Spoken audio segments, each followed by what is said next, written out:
Jadi kali ini masih sama ya pembahasan kita tentang sifat koligatif larutan, yaitu sifat yang bergantung pada jumlah zat ya. Dan tepatnya itu pada tekanan osmosis. Jadi apa sih definisi dari tekanan osmosis ya kan? Nah, tekanan osmosis adalah tekanan yang diperlukan untuk menghentikan proses osmosis, di mana proses osmosis itu nih, saya garis bawah ya, adalah gerakan molekul melewati membran semi permeable ya kan. Semi permeable nanti kita bahas juga, dari pelarut murni atau dari larutan encer menuju larutan yang lebih pekat. Nah, sekarang kita lihat gambar yang ini nih, yang bawah. Ini saya dapat dari bygius.com ya. Nah, di sini ada gambar 1 dan gambar 2 ya kan. Nah, di gambar 1 kita lihat ada larutan yang lebih encer gitu. Atau pelarut murni di sini encer nih, teman-teman. Encer sebelah kiri encer, sebelah kanan itu lebih pekat, ya kan? Dan di tengah-tengahnya itu ada membran semi permeable. Nah, apa sih membran semi permeable? Nah, semi permeable itu berarti membran yang hanya melewatkan pelarut dan menghentikan proses perpindahan si zat terlarut. Jadi yang pindah dari kiri ke kanan itu hanya pelarutnya aja gitu. Nah, nanti kita lihat nih, si pelarut yang dari kiri itu akan lama-lama pindah ke dalam kanan ya kan, dan menyebabkan yang kanan itu, yang kiri itu kekurangan pelarut, jadi dia lebih pekat di sini nih. Nah, ketika konsentrasinya itu sama ya kan awal itu yang kiri lebih encer, yang kanan lebih pekat ya kan. Ketika konsentrasi antara kiri dan kanan itu sama, maka proses osmosisnya itu dia berhenti tuh. Itu proses perpindahan pelarut dari yang lebih encer ke yang lebih pekat gitu.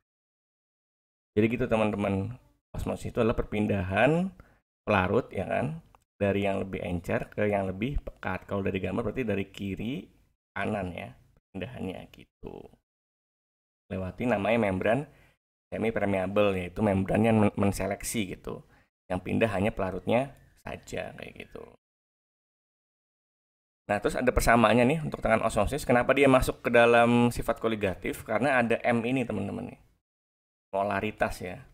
Molaritas.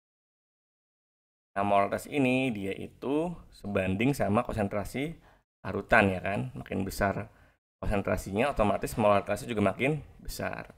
Nah, katakan osmosis itu cara mencarinya itu adalah Pi ya kan, sama dengan M dikali R dikali T, di mana M itu adalah molaritas, terus R itu adalah konstanta ya, konstanta, dia besarnya itu 0,0821 yang liter atm mol min 1 Kelvin min 1. Jadi kalau kita punya suhu yang dalam Celcius ya kan, dalam Celcius, atau juga tekanan dalam mmHg gitu, itu kita ubah dulu tuh ke dalam atm sama Kelvin supaya nanti dia sama satuannya tuh. Terus molnya itu juga karena dia dalam molaritas ya otomatis dia diubah dulu ya. Kalau misalnya dalam persen berarti diubah dulu ke molaritas supaya nanti satunya sama tuh, mol min 1 supaya bisa dicoret ya, sama L min sama L ya. Oke, jadi kayak gitu. Nah, di sini aplikasi buat apa sih? Contohnya itu yang pertama itu ada proses namanya proses hemolisis, teman-teman ya. Proses hemolisis. Proses hemolisis itu adalah proses supaya kita bisa mengambil hemoglobin dalam darah. Nah, gimana caranya gitu? Nah, larutan kalau misalnya dia lebih pekat dibanding yang mau kita ambil, misalnya kita mau ambil darah nih ya, mau ambil hemoglobin dalam darah ya kan. Kalau larutannya itu lebih pekat, ya kan, lebih pekat dibanding darahnya atau hemoglobin yang ada di darah itu, maka itu disebutkan larutan yang hipertonik nih teman-teman. Hipertonik. Nanti si H2O yang ada di dalam darah itu bakal pindah keluar ya kan, ke larutan yang lebih pekat. Nah, kalau misalnya dia sama tekan osmosis itu namanya larutan isotonik. Jadi nanti ketika darah dimasukkan ke dalam larutan isotonik, dia itu nggak bakal berubah ya kan, ininya namanya molekulnya atau si darah itu nggak bakal berubah. Nah, kalau hipotonik, yaitu larutannya itu lebih encer dibanding yang ada di dalam darah kita gitu. Jadi nanti lama-lama si H2O yang ada di luar itu bakal masuk ke dalam sel darah tuh. Dan lama-lama dia bakal pecah gitu kan darahnya kan. Bakal pecah. Kalau tadi kan gepeng nih ya, darahnya makin gepeng ya. Kalau ini dia nggak berubah yang isotonik, kalau ini bakal pecah nih. Bakal pecah dan akhirnya membebaskan si hemoglobin. Makanya untuk proses hemolisis dia itu menggunakan larutan yang hipotonik supaya nanti si H2O-nya itu yang dari luar itu masuk ke dalam darah dan membuat darah itu sel darahnya pecah gitu dan melepaskan hemoglobin. Terus apalagi aplikasinya? Yang kedua itu aplikasinya di proses pengangkutan zat-zat yang ada dalam akar ini, dalam tanaman nih, ke bagian atas, yaitu biasanya bagian daun gitu kan. Nah, kenapa bisa kayak gitu? Nah, biasanya bagian daun ini nih, bagian daun yang ini atau ini itu ada proses namanya transpirasi ya. Transpirasi. Nah, proses transpirasi ini dia melepaskan H2O tuh atau melepaskan air ya kan. Jadi lama-lama itu konsentrasi zat terlarut yang ada di daun itu lama makin pekat, teman-teman. Makin pekat. Jadi dari yang makin encer ini dia di apa namanya di akar, dia itu bakal naik ke atas gitu. Karena ada perbedaan konsentrasi kan. Nah, ingat tekanan osmosis itu perpindahan dari yang lebih encer ke yang lebih pekat. Nah, kalau dalam tanaman berarti dari akar menuju ke daun-daun kayak gitu. Nah, sekarang ada soal nih. Soalnya sebagai berikut, suatu larutan dibuat dengan melarutkan 35 gram hemoglobin Hb dalam air secukupnya sampai volume 1 liter.